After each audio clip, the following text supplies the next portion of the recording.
나 죽네. 너 지금 나 죽이려고 작정한 게지? 죄송합니다, 어머니. 얼른 안으로 들어가세요. 치워. 너는 어쩌 그렇게 하는 집마다 소름이 끼치니? 푸르스름한 새벽빛이 겨우 스미는 넓은 주방. 영애는 이미 단정하게 머리를 묶고 앞치마를 두른 채다. 거대한 가마솥 옆에서 무거운 녹그릇들을 하나하나 닦고 있는 영애의 손등은 거칠고 마디가 굵다. 영애는 정성스럽게 쌀을 씻어 솥에 앉힌다. 쌀알 하나하나를 고르는 손길이 경건하기까지 하다. 그때 주방문이 거칠게 열리며 최 여사가 들어온다. 영애는 반사적으로 어깨를 움츠리며 고개를 숙인다. 일어나셨어요, 어머니? 물온도 맞춰두었습니다. 쌀 씻는 소리가 담장을 넘더라. 천박하게 손놀림이 왜 그리 요란해? 밤물 잡는 것만 봐도 그 집안 내력을 안다고 했는데 아차, 내 놈은 내력이라 할 게 없었지. 죄송합니다. 다음부턴 더 조용히 하겠습니다. 죄송할 짓을 안 하면 될 것 아니냐. 고아원에서 배운 게 몸에 배어서 그런지 가르쳐도 그 모양이야. 최 여사는 행주로 영애의 손등을 탁 치며 지나간다. 영애는 아린 손등보다 가슴에 박히는 고아원이라는 단어에 숨이 막힌다. 마당 가득 널린 빨래들. 영애는 무거운 대야를 옮기며 땀을 닦는다. 거실 평상에 앉아 차를 마시던 최 여사가 그 모습을 지켜본다. 영애야, 이리 좀 와보렴. 네, 어머니. 무슨 하실 말씀이라도. 이번 주에 문중 어른들 오시는 거 잊지 않았지? 제발 부탁인데 그날은 입 좀 뻥끗하지 마라. 내 말투에서 풍기는 그 천한 냄새가 우리 집안 품격을 다 깎아먹으니까. 네, 음식 준비에만 전념하겠습니다. 그래야지. 내가 우리 진호랑 결혼한 건 이 집안 최대의 수치다. 근본도 모르는 핏줄을 들였다고. 내가 조상님들 뵐 면목이 없어. 너도 양심이 있으면 숨만 쉬고 살아야지. 안 그러니? 영애는 대답 대신 마당 구석의 장독대로 향한다. 눈물이 고이지만 쏟지 않는다. 30년간 쏟아낸 눈물만으로도 장독 몇 개는 채웠을 것이다. 영애가 시어머니의 잠자리를 펴고 있다. 남편 진호가 들어와 그 모습을 본다. 여보, 어머니 약 챙겨드렸어. 네, 아까 드셨어요. 당신 피곤할 텐데 얼른 씻어요. 진호야, 너도 참 안 됐다. 번듯한 집안 교수랑 결혼했으면 이런 수발 안 들어도 사람 대접받고 살았을 텐데. 어머니, 또 왜 그러세요? 영희가 고생이 많잖아요. 고생은 무슨, 이런 부잣집 며느리 자리 꿰차고 앉은 게 영광이지. 고아원 출신이 어디 가서 이런 대접을 받아? 다 내 자비 덕분인 줄 알아라. 진호는 아내의 눈치를 보지만 이내 고개를 돌려버린다. 영애는 남편의 방관이 최 여사의 독설보다 더 아프다. 모두가 잠든 시간. 영애는 홀로 앉아 거울 속의 자신을 들여다본다. 30년 전 처음 이 집에 들어왔을 때의 풋풋했던 소녀는 간대없고 시어머니의 말처럼 말라비틀어진 가시나무 같은 여자만 남았다. 영애는 서랍 깊숙한 곳에서 낡은 사진 한 장을 꺼낸다. 고아원 시절 누군지 모를 부모를 그리워하며 찍었던 유일한 사진이다. 엄마, 나 왜 버렸어? 이렇게 욕먹고 살 거였으면 왜 나를 세상에 내놨어? 나도 사랑받는 딸로 살고 싶었어. 나도 근본 있는 자식으로 태어나고 싶었다고. 영애의 눈물 한 방울이 사진 위로 떨어진다.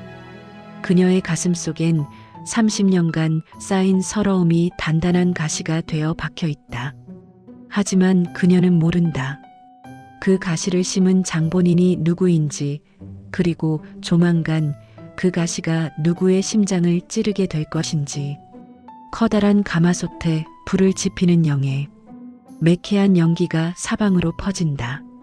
영애는 눈을 비비며 땔감을 밀어넣는다. 그때 최 여사가 뒷문을 열고 나오다 연기를 마시고 요란하게 기침을 한다. 아이고, 나 죽네. 너 지금 나 죽이려고 작정한 게지? 이 집안대를 끊으려고 독가스를 피워? 죄송합니다, 어머니. 바람 방향이 갑자기 바뀌어서 얼른 안으로 들어가세요. 저리 치워. 그 불길한 손으로 나를 만지지 마라. 너는 어쩜 그렇게 하는 집마다 소름이 끼치니? 소름이라니요? 제가 뭘 그렇게 잘못했습니까? 그 눈이 문제야. 속을 알 수 없는 그 꺼림칙한 눈빛. 꼭 내가 옛날에 버린, 아니, 아무것도 아니다. 어쨌든 내 눈앞에 띄지 마라. 내가 숨 쉬는 소리만 들어도 내 수명이 단명할 것 같으니까. 최 여사는 마치 무언가에 쫓기듯 서둘러 안채로 들어간다. 영애는 타오르는 불꽃을 보며 멍하니 서 있다. 시어머니의 말실수, 버린 무엇에 대한 의문이 머릿속을 스친다. 영애의 딸 지민이 결혼 문제로 친가를 방문했다. 지민은 영애를 닮아 선한 눈매를 가졌다. 최 여사는 손녀인 지민조차 탐탁지 않은 듯 멀찌감치 떨어져 앉는다. 할머니, 저 이번에 결혼할 사람 데려와도 돼요? 성격도 좋고 집안도 반듯해요. 반듯한 집안? 그 집에서 너 같은 애를 받아준대? 할머니 말씀이 너무 심하세요. 저 대기업 다니고 어디 빠지는 데 없잖아요. 내 어미 피가 흐르는데 어디 안 빠지겠니? 근본이라는 건 숨긴다고 숨겨지는 게 아니다. 내 애미가 이 집에 들어와서 우리 가문 물을 흐려놓은 것만 생각하면 나는 지금도 밤에 잠이 안 와. 어머니, 제 욕은 참겠는데 지민이한테까지 그러지 마세요. 애가 무슨 죄가 있습니까? 죄. 내 존재 자체가 죄야. 너는 태어나지 말았어야 했어. 내 눈앞에 나타나지 말았어야 했다고. 최 여사는 발작하듯 소리를 지르더니 거실에 있던 도자기 화병을 바닥으로 내동댕이 친다. 산산조각난 도자기 파편이 영애의 발등을 스치며 피가 배어 나온다. 최 여사는 그 피를 보자마자 얼굴이 하얗게 질려 방으로 도망치듯 들어간다. 방문을 걸어 잠근 최 여사. 거친 숨을 몰아쉬며 화장대 거울을 본다. 손이 미세하게 떨리고 있다. 그녀는 서랍 깊숙한 곳에서 아주 오래된 사진 한 장을 꺼낸다. 사진 속에는 젊은 시절의 최 여사가 갓난아기를 안고 차가운 눈빛으로 카메라를 응시하고 있다. 왜 돌아왔어? 왜 하필 내 아들의 여자가 되어서 돌아온 거야? 죽은 듯이 살지. 이름도 바꾸고 얼굴도 바꾸고 숨어 살지. 내가 내 딸이라고? 아니, 너는 내 인생의 오점이야. 내가 완벽하게 지워버린 내 젊은 날의 수치라고. 내가 웃을 때마다, 내가 나를 어머니라고 부를 때마다 내 심장에 칼을 꽂는 것 같아. 그래서 내가 너를 더 미워하는 거야. 내가 죽어야 내가 살아. 최 여사는 구겨진 사진을 입에 넣고 씹으려는 듯 기괴한 표정을 짓는다. 그녀의 증오는 단순한 미움이 아니라 자신의 죄를 마주하기 싫은 광기 섞인 도망이었다. 영애는 상처난 발등에 약을 바르며 혼자 앉아 있다. 거실에서 들려온 최 여사의 외침, 너는 태어나지 말았어야 했어. 라는 말이 가슴을 칼로 도려내는 것 같다. 태어나지 말았어야 했다니. 엄마도 나를 버릴 때 그 생각을 했을까? 영애는 문득 시어머니의 방 쪽을 바라본다. 평소 시어머니가 유독 자신과 신체 접촉을 피하고 자신의 눈을 제대로 마주치지 못했던 이유가 단순한 멸시 때문이 아니라는 직감이 든다. 그것은 마치 죄 지은 자의 회피 같았다. 잠이 오지 않아 거실로 나온 영애는 최 여사의 방 문틈으로 흘러나오는 이상한 소리를 듣는다. 흐느낌 같기도 하고 무언가를 찢는 소리 같기도 하다. 영애는 홀린 듯 다가가 문고리를 잡으려다 멈춘다. 안에서 최 여사의 비명 섞인 목소리가 들린다. 오지 마. 저리 가. 너는 내 딸이 아니야. 너 같은 건 내 자식이 아니라고. 영애의 눈이 크게 떠진다. 딸, 지금 시어머니가 누구를 향해 딸이라고 부르는 걸까? 영애의 심장이 불안하게 요동친다. 어느 날 평소처럼 날선 목소리로 영애를 몰아붙이던 최 여사. 갑자기 뒷목을 잡으며 중심을 잃는다. 손에 들고 있던 귀한 찻잔이 바닥에 떨어져 박살난다. 내 머리가. 어머니, 왜 그러세요? 어머니, 너는 최 여사가 거품을 물고 쓰러진다. 영애는 당황하여 119를 부르고 집안은 아수라장이 된다. 구급대원들이 최 여사를 실어나가는 동안 영애는 멍하니 바닥에 깨진 찻잔 파편을 바라본다. 묘하게도 가슴 한구석에서 서늘한 해방감이 스친다. 수술실 불이 꺼지고 의사가 나온다. 진호와 영애가 달려간다. 급성 뇌출혈입니다. 고령이라 예후를 지켜봐야겠지만 당분간 의식 회복은 힘들 것 같습니다. 회복하더라도 인지 기능에 심각한 장애가 올 가능성이 큽니다. 그럴 리가요. 어제까지만 해도 그렇게 정정하셨는데. 여보, 일단 기운 차려요. 내가 집에 가서 어머니 입원 짐 좀 챙겨올게요. 정막이 흐르는 종갓집. 영애는 주인 없는 최 여사의 방에 들어선다. 30년 동안 이 방은 영애에게 감옥이자 성역이었다. 허락 없이는 발을 들릴 수도 없었던 공간. 영애는 장롱을 열어 최 여사의 옷가지와 속옷을 챙긴다. 그러다 장롱 가장 안쪽 깊숙이 숨겨진 칸막이를 건드린다. 툭 하는 소리와 함께 가구 밑바닥이 들리며 낡은 칠보 자개함 하나가 모습을 드러낸다. 평소 최 여사가 목숨처럼 아끼던 열쇠 꾸러미가 떠오른 영애는 최 여사의 옷 주머니에서 열쇠를 꺼내 함을 연다. 이게 대체 뭐길래 그렇게 숨겨두셨을까? 함을 열자 퀴퀴한 종이 냄새가 확 풍긴다. 그 안에는 금괴나 돈다발 대신 빛바랜 서류 뭉치와 낡은 베네저고리 한 벌이 들어있다. 영애의 손이 떨린다. 서류 상단에는 1967년 553 부인과 출산 증명서라고 적혀 있다. 산모의 이름은 최경숙. 지금의 시어머니 최 여사의 본명이다. 그리고 아이의 성별은요. 그 밑에는 더욱 충격적인 서류가 있다. 입양 동의서 7월 15일생 왼쪽 발바닥에 붉은 점이 있는 여아. 고아원 기탁 사유 가문 명예 실추 및 미혼모 출산. 영애는 자신의 발을 내려다본다. 양말을 벗자 왼쪽 발바닥에 선명하게 자리 잡은 붉은 점. 고아원에서 원장 수녀님이 이 점이 내 부모를 찾는 유일한 단서가 될 거다. 라고 했던 그 점이다. 말도 안 돼. 7월 15일 새벽 3시. 내 생일이잖아. 내가 고아원에 들어간 날짜랑 똑같아. 그럼. 영애는 함 안에서 또 다른 서류를 발견한다. 그것은 영애가 이 집안의 며느리로 들어오기 직전 최 여사가 사설 탐정을 고용해 영애의 뒤를 캔 조사 보고서였다. 보고서 마지막 장엔 최 여사의 거친 필체로 이렇게 적혀 있었다. 내 딸이 맞다. 하지만 이 아이가 내 딸임을 세상이 알아선 안 된다. 차라리 며느리로 들여 내 옆에서 평생 죽은 듯 살게 하리라. 그것이 이 아이를 살리고 가문을 지키는 길이다. 영애는 서류들을 바닥에 흐트러뜨린 채 주저앉아 있다. 30년 세월이 머릿속에서 폭풍처럼 휘몰아친다. 나를 낳은 여자가 나를 버렸다.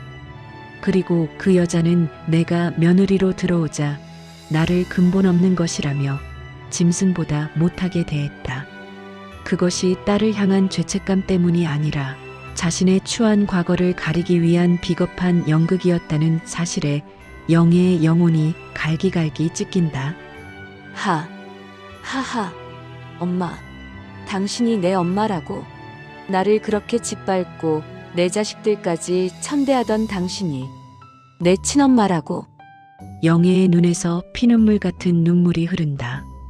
슬픔은 순식간에 증발하고 그 자리에 시커먼 증오가 들어찬다. 영애는 바닥에 떨어진 베네 저고리를 움켜쥐고 갈기갈기 찢어발긴다. 당신은 실수했어. 나를 찾지 말았어야지. 나를 며느리로 들이지 말았어야지. 이제부터 지옥이 뭔지 보여줄게.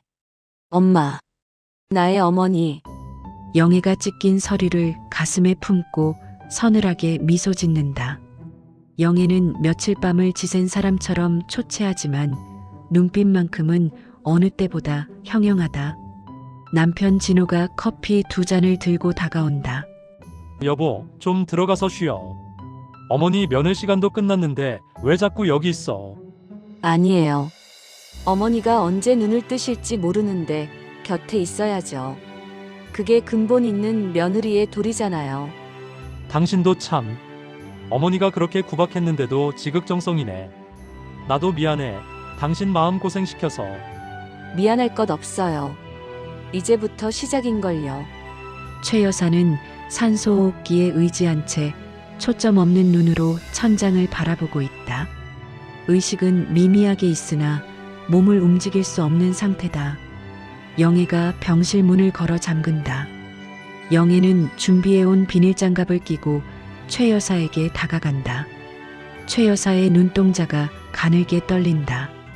영애는 아무 말 없이 최 여사의 입술을 벌려 구강 상피세포를 채취하고 빗에 붙은 머리카락을 조심스럽게 봉투에 담는다. 어머니 기억나세요? 저 처음 들어왔을 때 어머니가 그러셨죠. 개천에서 난 용은 있어도 개천에서 난 인간은 없다고. 이제 확인해 보려고요. 내가 정말 개천에서 났는지 아니면 당신이라는 더러운 웅덩이에서 났는지. 최 여사의 손가락이 미세하게 경련하지만 영애는 차갑게 그 손을 내리누른다. 유전자 검사센터 복도. 영애가 봉투를 건네받는다. 손이 미세하게 떨리지만 이내 봉투를 찢듯 연다. 결과지는 잔인할 정도로 명확하다. 유전자 감정 결과 검체 A와 B는 생물학적. 친자 관계임이 확실함. 확률 99.9999%. 영애는 복도 의자에 풀썩 주저앉는다. 서류상으로 알았던 사실과 과학적 증거로 마주한 진실은 무게가 달랐다.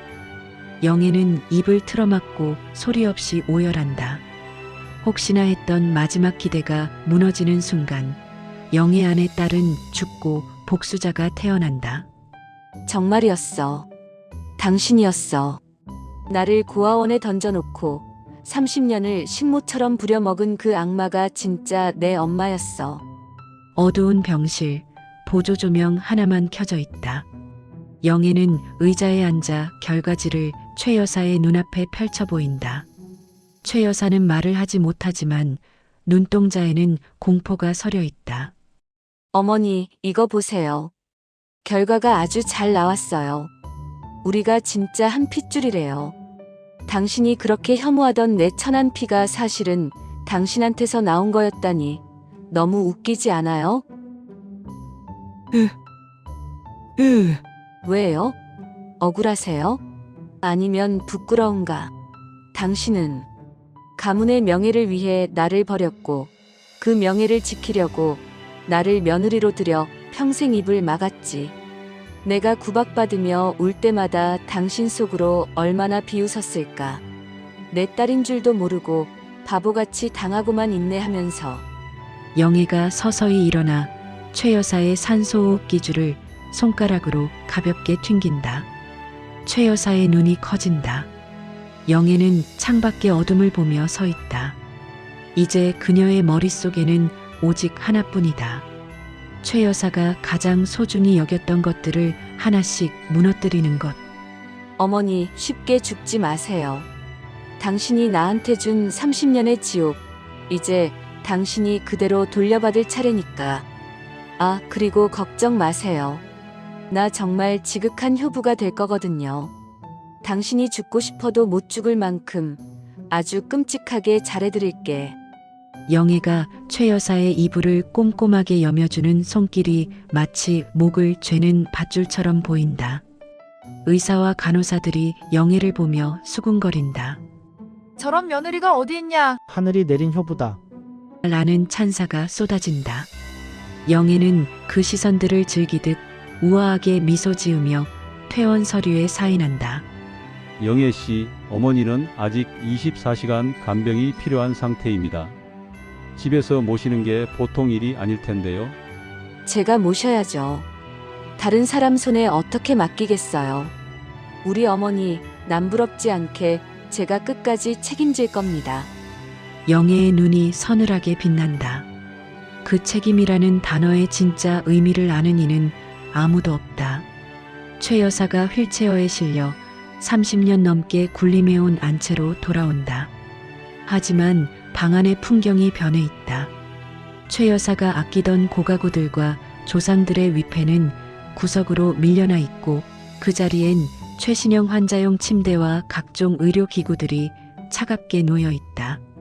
어머니, 드디어 오셨네요. 당신이 그렇게 자랑스러워하던 이 집이 이제 당신의 마지막 유배지가 될 거예요. 여보, 당신 정말 괜찮겠어? 간병인이라도 한 명 부르는 게. 아니요. 어머니 수발은 오직 저만 할 거예요. 누구도 이 방에 함부로 들이지 마세요. 어머니가 예민하셔서 제가 직접 해야 마음이 놓이거든요. 진호는 아내의 낯선 카리스마에 압도되어 입을 다문다.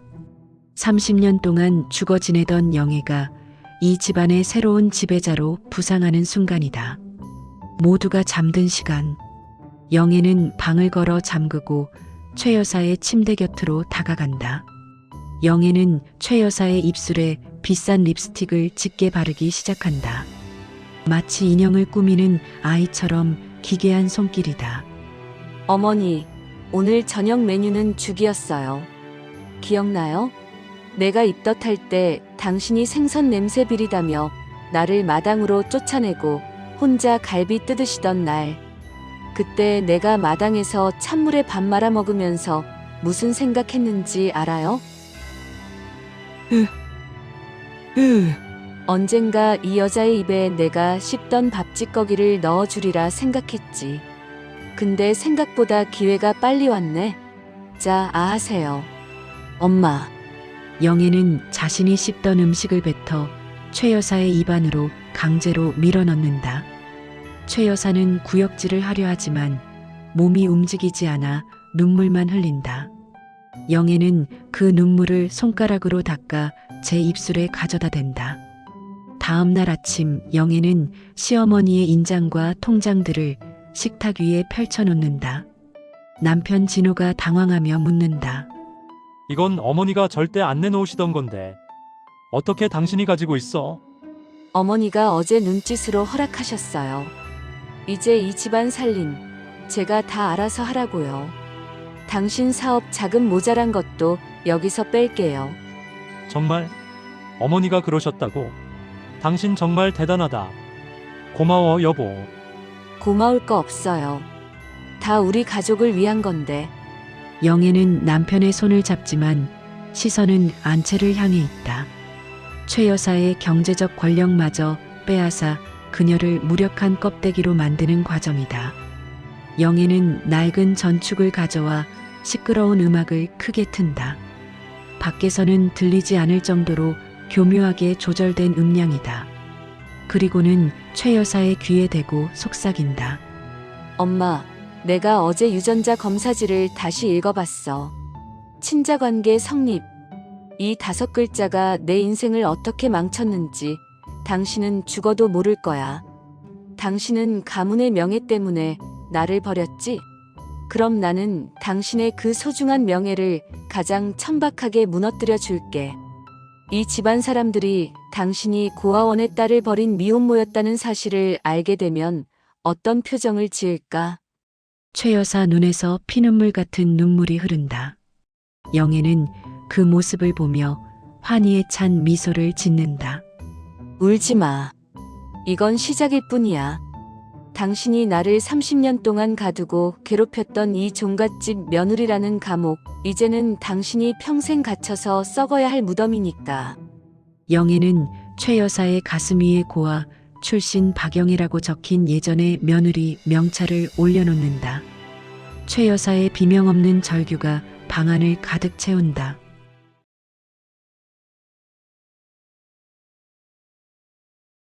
커튼이 굳게 닫힌 어두운 방.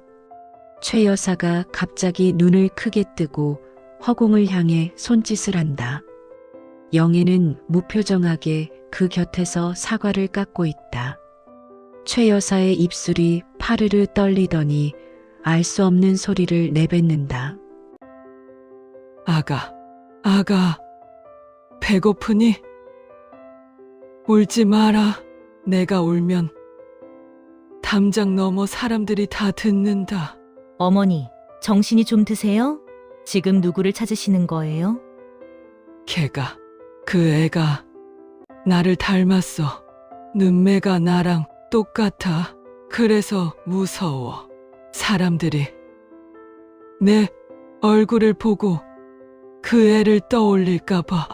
영애는 깎던 사과를 으스러뜨린다. 치매 증상과 함께 터져나온 최 여사의 본심은 반성이 아니라 여전히 자기 안위와 두려움뿐이었다. 가족들이 모인 자리.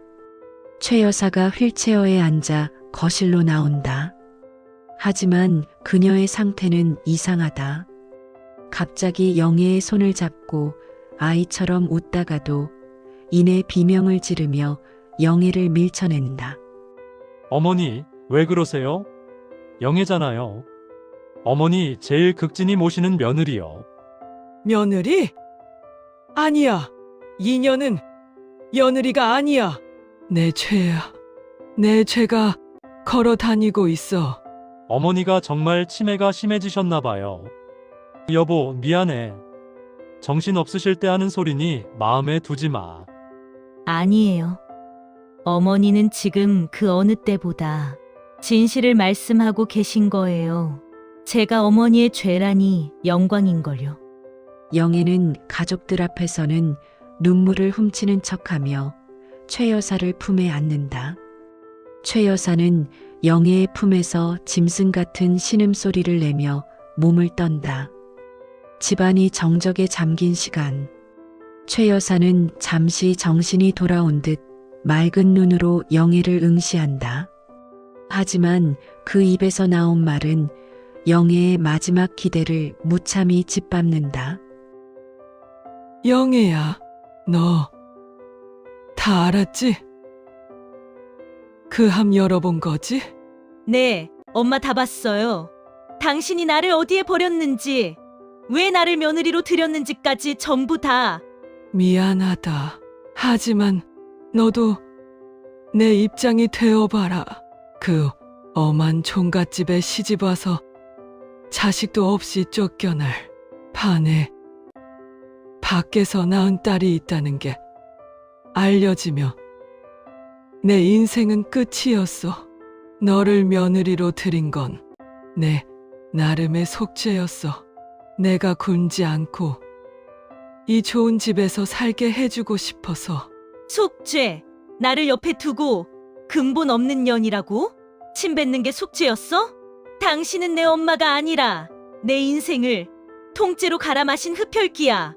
영애는 최 여사의 멱살을 잡고 흔든다.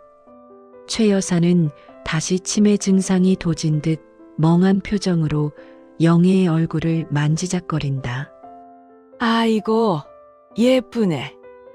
우리 딸, 예쁘네. 근데 얘야, 너는 죽어서 태어났어야지. 왜 살아서 돌아와서 나를 괴롭히니? 내가 죽었어야 내가 편한데. 뭐? 최 여사는 노래를 부른다. 둥개둥개 내 강아지 죽어라. 죽어라 내 강아지. 그래야 엄마가 살지. 영애는 뒷걸음질 친다.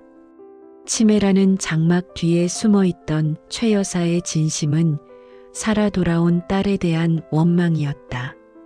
영애의 가슴 속에서 마지막 남은 연민의 조각이 산산조각 난다.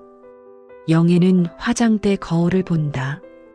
거울 속에는 울고 있는 여자가 아니라 서늘하게 웃고 있는 악마가 서 있다.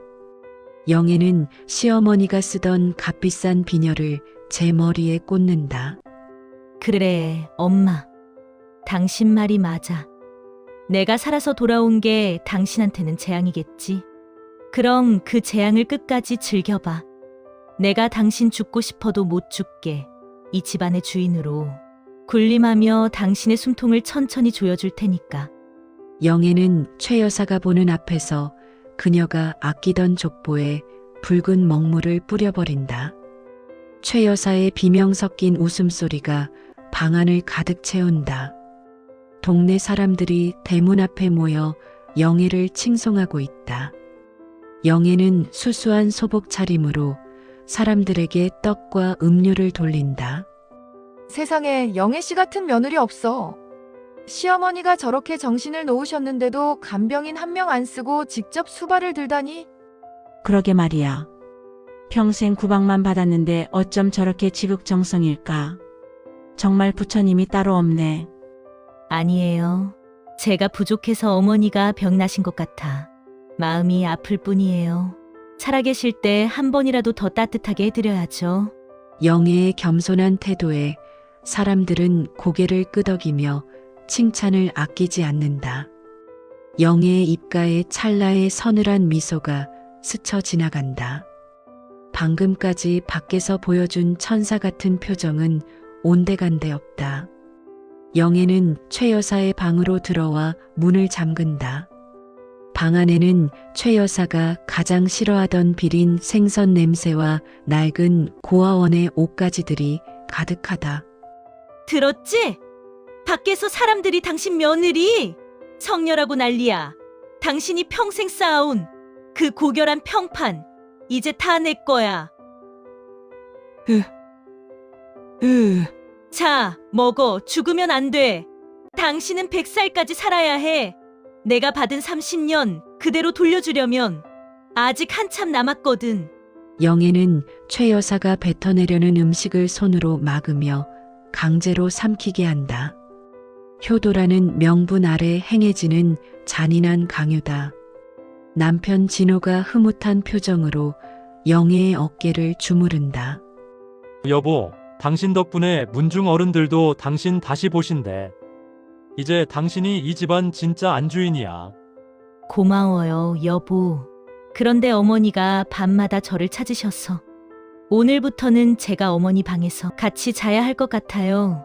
당신 몸 상할까봐 걱정되네. 정말 고마워, 영애야. 진호가 방을 나가자 영애의 표정은 차갑게 식는다. 이제 최 여사는 24시간 영애의 감시와 통제 아래 놓이게 되었다. 완벽한 고립의 시작이다. 영애는 최 여사의 침대 옆에 앉아 낡은 오르골을 튼다. 태엽 감는 소리가 기괴하게 방안을 울린다. 최 여사는 공포에 질려 이불을 뒤집어 쓰려 하지만 영애가 그 손을 꽉 움켜쥔다. 엄마, 기억나? 내가 어릴 때 고아원에서 밤마다 엄마 기다리면서 불렀던 노래. 당신은 따뜻한 아랫목에서 아들 안고 잘 때 나는 차가운 바닥에서 이 노래를 불렀어. 엄마가 섬그늘에 굴 따러 가면 아기는 혼자 남아 집을 보다가 아니야. 오지 마. 저리 가. 왜 무서워? 당신이 버린 아이의 노래가 무섭냐고. 당신은 죽어서도 천국 못 가. 내가 당신 지옥 끝까지 따라가서 이 노래 불러줄 거거든. 영애는 최 여사의 눈에 테이프를 붙여 감지 못하게 만든 뒤 자신이 고아원 시절 입었던 남루한 누더기를 최 여사의 몸 위에 덮어버린다. 다음 날 아침 영애는 최 여사를 휠체어에 태워 거울 앞에 세운다. 최 여사의 머리는 헝클어져 있고 얼굴엔 짙고 우스꽝스러운 화장이 되어 있다. 봐, 이게 당신의 진짜 모습이야. 가문의 품격? 종갓집 마님? 아니, 당신은 그냥 자식을 버린 미친 노파일 뿐이야. 이제 당신은 나 없이는 밥 한 톨도 못 먹고 똥오줌도 못 가려. 당신의 생사여탈권은 이제 내 손에 있어. 어때, 엄마? 30년 만에 보니까 우리 이제 진짜 모녀 같지? 최 여사의 눈에서 고통과 후회가 뒤섞인 눈물이 흐르지만 영애는 그 눈물을 비웃으며 화려한 보석 목걸이를 최 여사의 목에 채워준다. 마치 쇠사슬처럼 무거운 목걸이가 최 여사의 목을 누른다. 영애의 딸 지민이 예고 없이 친가를 방문한다. 거실은 고요하지만 안채 쪽에서 기이한 소리가 들려온다. 클래식 음악이 아주 크게 틀려 있고 그 사이로 누군가 억지로 웃는 듯한 기괴한 소음이 섞여 있다. 엄마, 할머니, 저 왔어요. 지민이 안채 문을 열려 하지만 문은 굳게 잠겨 있다. 지민은 문고리를 돌리다 문틈으로 비어져 나오는 비린 냄새와 매캐한 향 냄새에 미간을 찌푸린다. 방 안에서 영애는 최 여사의 입에 강제로 인삼 뿌리를 밀어넣고 있다. 최 여사의 얼굴은 하얗게 질려 있고 눈동자는 공포로 뒤덮여 있다. 엄마, 지민이 왔네? 당신이 근본 없는 피라고 부르며 유학도 못 가게 막았던 그 손녀딸. 가서 안아줘야지. 아, 몸이 안 움직이지? 그때 지민이 문을 두드리는 소리가 커진다. 영애는 순식간에 표정을 바꿔 인자한 며느리의 얼굴로 문을 연다. 어머, 지민아 연락도 없이 웬일이니? 할머니 치료 중이라 문을 잠가뒀어. 엄마, 그 옷에 묻은 건 뭐예요? 그리고 할머니 표정이 왜 저래요? 꼭 겁에 질린 사람처럼. 아, 이건 인삼 달인 물이야. 할머니가 자꾸 거부하셔서 좀 묻었네. 노인네가 편찮으시니 정서가 불안해서 그래. 내가 이해해야지. 지민은 엄마의 눈을 피한다. 평생 봐온 따뜻한 엄마의 눈이 아니라 생경하고 서늘한 무언가가 그 안에 살고 있었다. 저녁 식사 시간. 남편 진호와 지민, 그리고 영애가 마주 앉았다. 영애는 평소보다 과하게 밝은 목소리로 음식을 권한다. 여보, 이것 좀 먹어봐요. 어머니가 좋아하시던 도미찜인데 이제 어머니는 못 드시니까 당신이라도 많이 먹어. 엄마, 아까 할머니 방에서 오르골 소리 들리던데. 그거 할머니가 예전에 시끄럽다고 내버렸던 거 아니에요? 왜 다시 틀어놓으신 거예요? 지민아, 엄마가 어머니를 위해 하는 일에 토 달지 마라. 내가 30년 동안 이 집에서 어떻게 살았는지 내가 제일 잘 알잖아. 엄마답지 않게 왜 그래요? 요즘 엄마 꼭 다른 사람 같아요. 할머니를 모시는 게 아니라 꼭 벌 주시는 것 같다고요. 지민아, 내 엄마가 얼마나 고생하는데 말이 심하다. 지민은 억울함에 눈물을 글썽이며 자리에서 일어난다. 가족의 식탁에는 보이지 않는 균열이 선명하게 그어지고 있었다. 지민은 잠이 오지 않아 거실로 나왔다가 엄마의 가방에서 떨어진 종이 한 장을 발견한다. 구겨진 채로 다시 펴진 흔적이 역력한 유전자 검사 결과지다. 지민은 휴대폰 불빛에 의지해 서류를 읽어내려간다. 친자관계 성립, 박영애와 최경숙이 모녀라고? 이게 무슨... 그때 뒤에서 서늘한 그림자가 지민을 덮친다. 영애가 무표정하게 지민의 뒤에 서 있다. 지민아, 남의 물건 함부로 보는 거 아니라고 가르쳤지. 엄마, 이거 진짜예요? 할머니가 엄마예요? 근데 왜 할머니는 엄마를 그렇게 괴롭혔고 엄마는 지금 할머니한테 왜 이러는 건데? 너는 몰라도 돼. 이건 나랑 그 여자 둘만의 문제니까. 아니, 이건 우리 가족 문제예요. 아빠한테 다 말할 거야. 엄마 지금 제정신 아니야.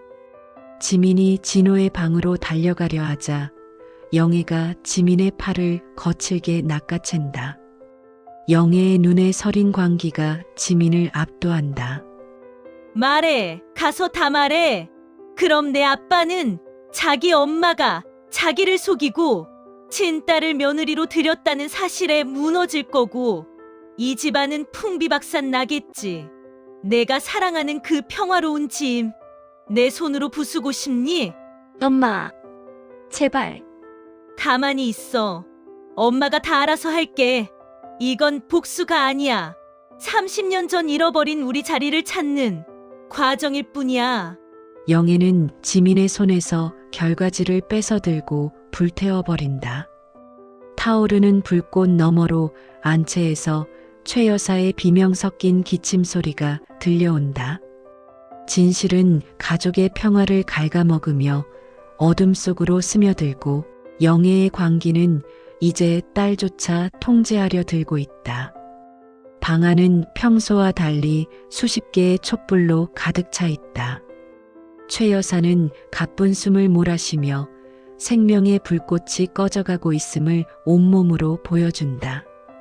하지만 영애는 슬퍼하기는커녕 최 여사에게 가장 화려한 전통 혼례복을 입히고 있다. 엄마, 오늘 참 예쁘네. 이 옷, 당신이 나 시집 올 때 고한연한테 과분하다며 입지도 못하게 했던 그 옷이잖아. 기억나? 왜 무거워? 이건 당신이 평생 짊어지고 살았어야 할 가문의 무게야. 이제야 주인을 찾았네.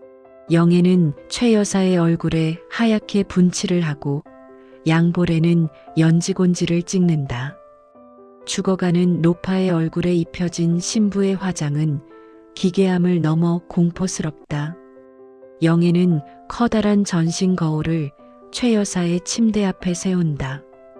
그리고 자신도 최 여사와 똑같은 화려한 한복을 차려입고 그 곁에 앉는다. 자, 봐. 거울 속에 누가 보여? 당신이 버린 딸, 그리고 당신을 버린 엄마. 우리 참 많이 닮았지? 당신은 나를 며느리로 들여서 평생 연극을 시켰어. 근본 없는 며느리라는 가면을 씌워서. 그래서 나도 준비했어. 당신의 마지막 가면 무도회야. 영애는 준비해온 각시탈을 꺼내 최 여사의 얼굴에 씌우려 한다. 최 여사는 죽음의 문턱에서 마지막 힘을 다해 고개를 젓는다. 그녀의 눈에는 뒤늦은 회한과 공포가 뒤섞인 눈물이 고인다. 영애는 정갈하게 차려진 상을 침대 위로 올린다.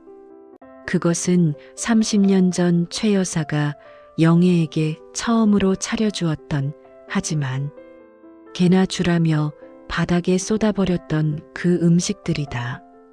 먹어. 당신이 나한테 줬던 그 사랑이잖아. 당신 때문에 내 속은 평생 굶어 터졌는데 당신은 이렇게 곱게 죽으려고?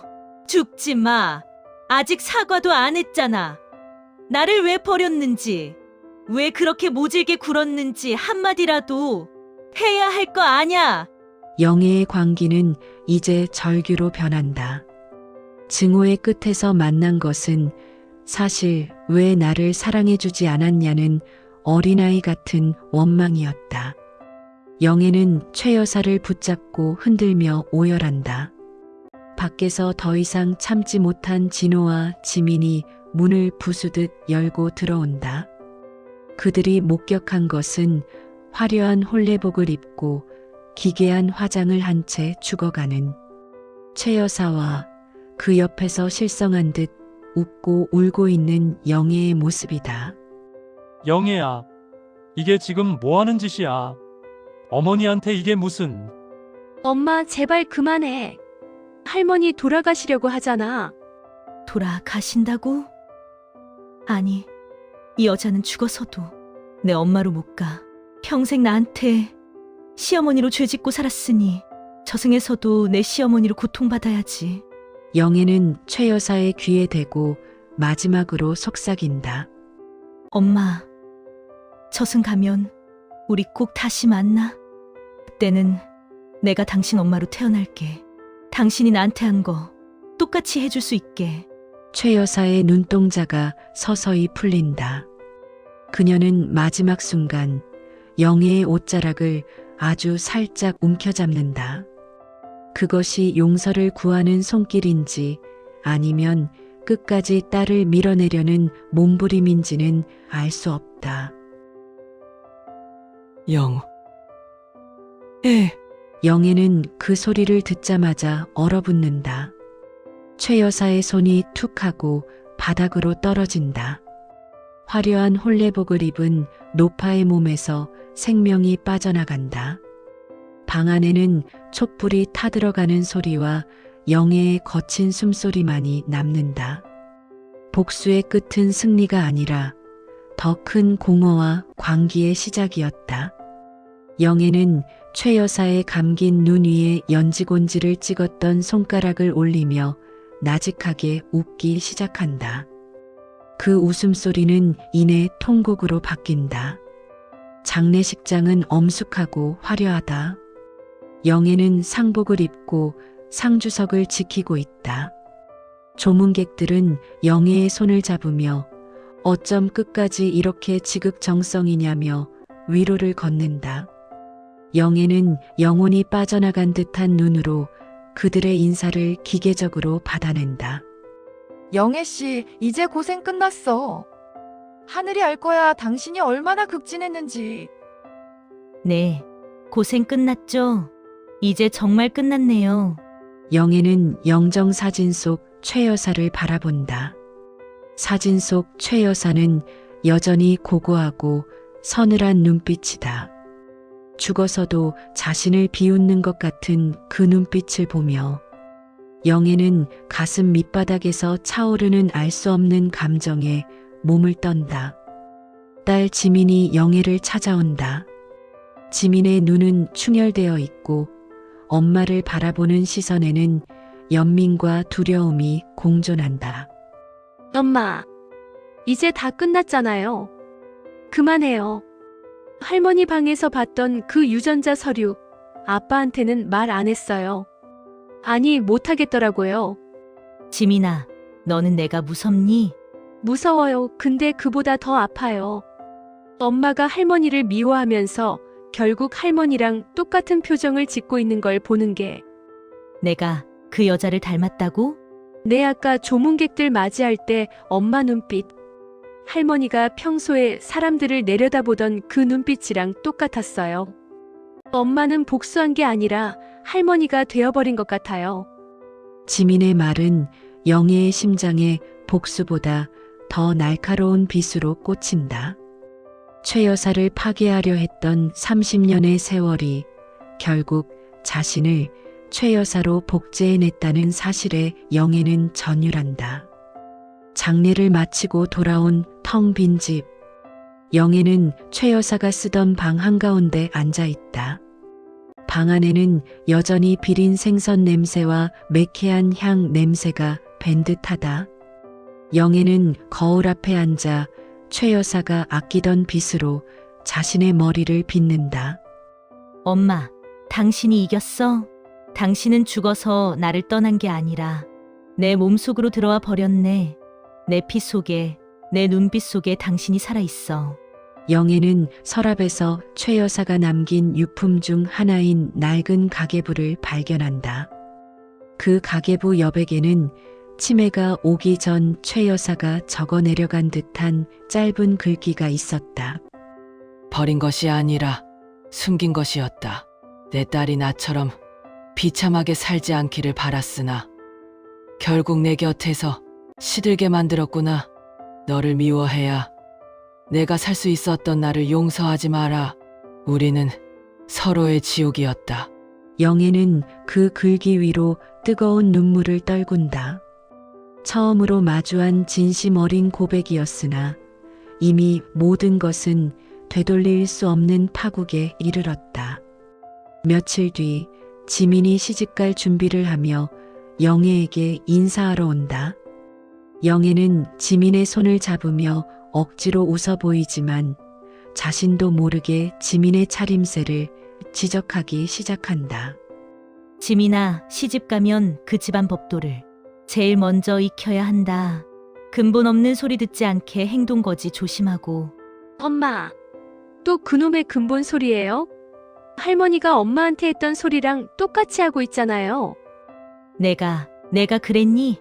지민아, 미안해. 엄마가 제정신이 아니네. 영애는 화들짝 놀라 방으로 도망친다. 거울 속에 비친 자신의 모습이 순간 최 여사로 겹쳐 보인다.